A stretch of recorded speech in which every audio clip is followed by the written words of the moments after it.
कि गौ माता, जिसमें हिंदू धर्म के 33 करोड़ देवी देवता समाहित होते हैं, उन्होंने क्रोधित होकर संसार की समस्त नारी जाति को कौन सा ऐसा श्राप दिया था जिसका प्रभाव आज भी समस्त स्त्रियां भोग रही हैं। आखिर वह कौन सा श्राप जे स्वयं तीनों लोकों के स्वामी भी रोकने में असमर्थ थे।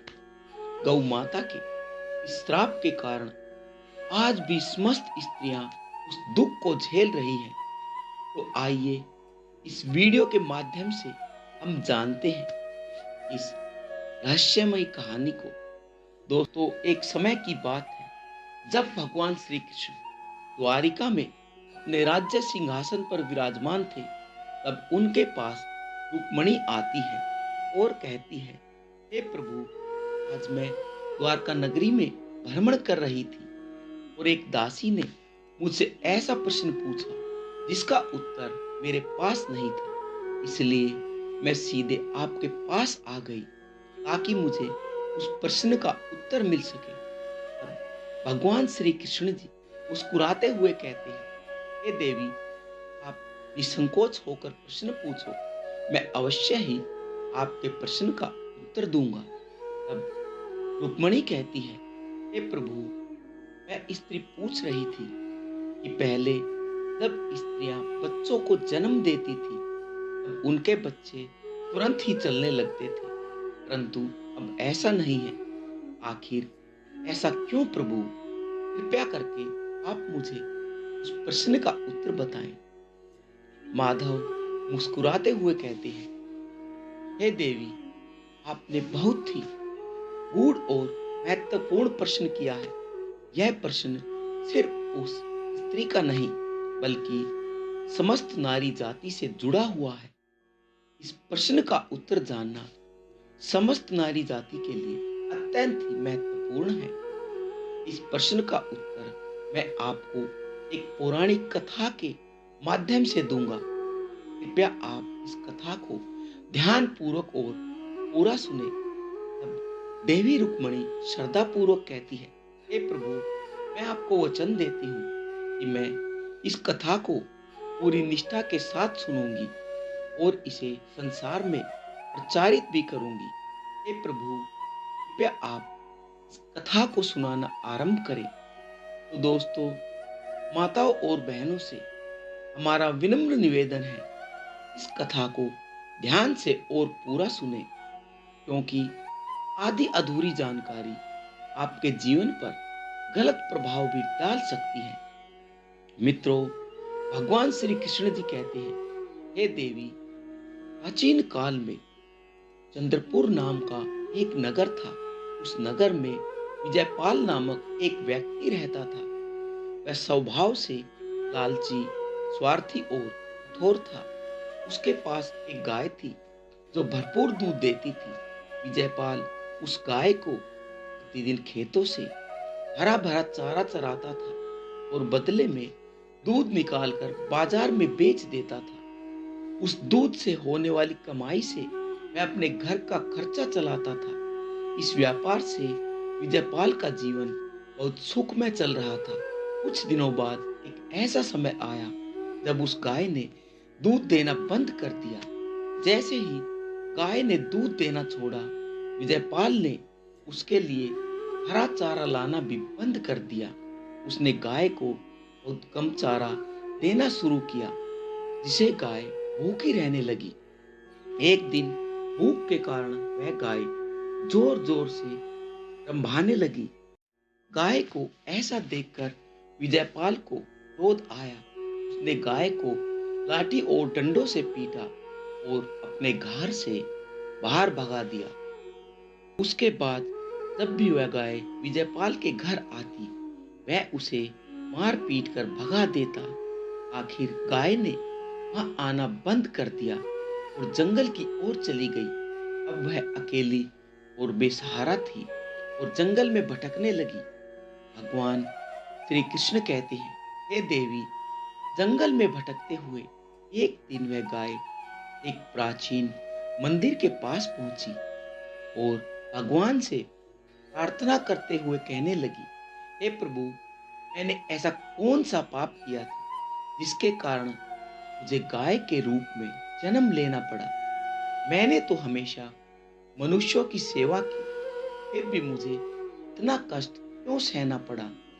गाय रोते हुए कहने लगी, हे प्रभु, आप तो समस्त लोकों के स्वामी हैं। आपने देखा होगा यह मनुष्य कितने स्वार्थी होते हैं। जब तक मैं दूध देती रही, तब तक उस व्यक्ति ने मुझे अपने घर रखा, और जैसे ही मैंने दूध देना बंद किया, उसके बाद उस व्यक्ति ने मुझे चारा देना बंद कर दिया। भूख प्यास से तड़प कर मैं रंभा रही, लेकिन उसने मेरी परवाह नहीं की। इतना ही नहीं, उसने तो मुझे घर से बाहर ही निकाल दिया। अब मैं यहाँ इस घने जंगल में अकेली भटक रही हूँ। मित्रों, भगवान श्री कृष्ण जी कथा सुनाते हुए आगे कहते हैं, हे देवी रुक्मणी, समय बीतता गया, वह गाय जंगल में भटकती रही, लेकिन कोई भी उसे सहारा देने के लिए नहीं आया। उसे यह समझ में आ चुका था कि अब जंगल ही उसका घर है। कुछ समय बाद वह गर्भवती हुई। वह दिन भर जंगल में घास खाती, शाम को मंदिर के पास बैठ जाती। 4-5 महीने गुजर गए। एक दिन उसी जंगल से एक स्त्री गुजर रही थी। जब उस स्त्री ने गाय की ओर देखा, तो उसने मन ही मन सोचा, यह गाय तो गर्भवती है। उसकी नजरों में लालच चमक उठा। वह लालच में आकर सोचने लगी कि इस गाय को मैं पाल लेती हूँ। जब इसका बच्चा होगा, तब यह मुझे ढेर सारा दूध देगी, और मैं उस दूध को बेचकर अपने घर का सारा खर्चा चलाऊंगी। धीरे धीरे समय बीतता गया। गाय ने एक दिन अपने बच्चे को जन्म दिया। गाय के प्रसव के कुछ समय बाद वह स्त्री फिर से जंगल में घास काटने के लिए आई। उसने देखा कि गाय ने बच्चे को जन्म दिया है। वह स्त्री पास जाकर देखती है, और वह उस गाय को पहचान लेती है और कहती है, यह तो वही गाय है जिसे मैंने कुछ दिन पहले देखा था और अपने घर जाने का विचार किया था। यह देखकर वह स्त्री खुश हो जाती है और सोचती है, अब मैं इस गाय को पकड़कर अपने घर ले जाऊंगी। जैसे ही वह गाय के पास से अपने पति को बुलाने के लिए जाती है, तभी उस गाय ने उस स्त्री से कहा, हे बहन, आज मुझ पर एक उपकार कर दो। यह मेरा जो नन्हा बच्चा है, जो मेरे पीछे पड़ा हुआ है, कृपया तुम इसे उठाकर मेरी गर्दन के ऊपर रख दो। मैं इसे किसी सुरक्षित स्थान पर ले जाना चाहती हूँ, क्योंकि यह मेरा बच्चा 8 महीने के बाद ही अपने पैरों पर चलने लायक होगा। भगवान श्री कृष्ण कहते हैं, हे देवी, जैसा अब पहले नहीं था। पहले गाय का बच्चा 8 महीने के बाद ही चलने लायक हो पाता था। भगवान श्री कृष्ण कथा आगे बढ़ाते हुए कहते हैं, देवी, वह स्त्री गाय की बात सुनकर जोर जोर से हंसने लगी। उस गाय का उपहास उड़ाने लगी। वह कहने लगी, तुम्हारा बच्चा तो इतना गंदा है, इतनी गंदगी में यह पड़ा है। मैं तुम्हारे बच्चे को उठाकर तुम्हारे कंधे पर क्यों रखूं? मैं तुम्हारे ऊपर यह उपकार क्यों करूं? उस स्त्री ने गाय का बहुत मजाक उड़ाया। उस समय वह असहाय थी और अपने बछड़े को उठा नहीं सकती थी। श्री कृष्ण आगे कहते हैं, हे देवी रुक्मणी, जब उस स्त्री ने गाय का मजाक उड़ाया, तो उसी समय दुखी होकर उस गाय ने स्त्री को श्राप दे दिया। यह श्राप उस स्त्री के लिए नहीं, अपितु यह श्राप आज समस्त स्त्री जाति को भुगतना पड़ रहा है। गाय ने श्राप देते हुए कहा, जाओ, आज तुम्हारा बच्चा जन्म लेने के बाद तुरंत चलने लगता है, लेकिन आज मैं तुम्हें श्राप देती हूँ कि तुम्हारा बच्चा जन्म लेने के 8 महीने बाद ही अपने पैरों पर चलने लायक होगा, और मेरा बच्चा जो अभी चलने योग्य नहीं है, वह कुछ ही समय में अपने पैरों पर चलने लायक हो जाएगा।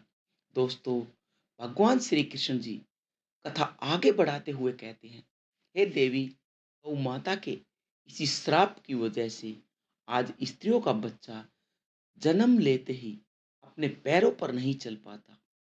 हे देवी, अब तो आप जान ही गई होंगी कि क्यों स्त्रियों के बच्चे जन्म लेने के बाद तुरंत चलने में सक्षम नहीं होते और क्यों गौ माता ने समस्त स्त्री जाति को यह श्राप दिया था।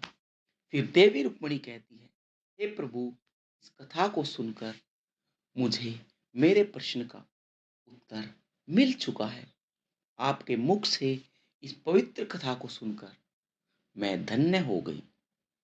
तो दोस्तों, सभी बोलिए जय श्री कृष्ण।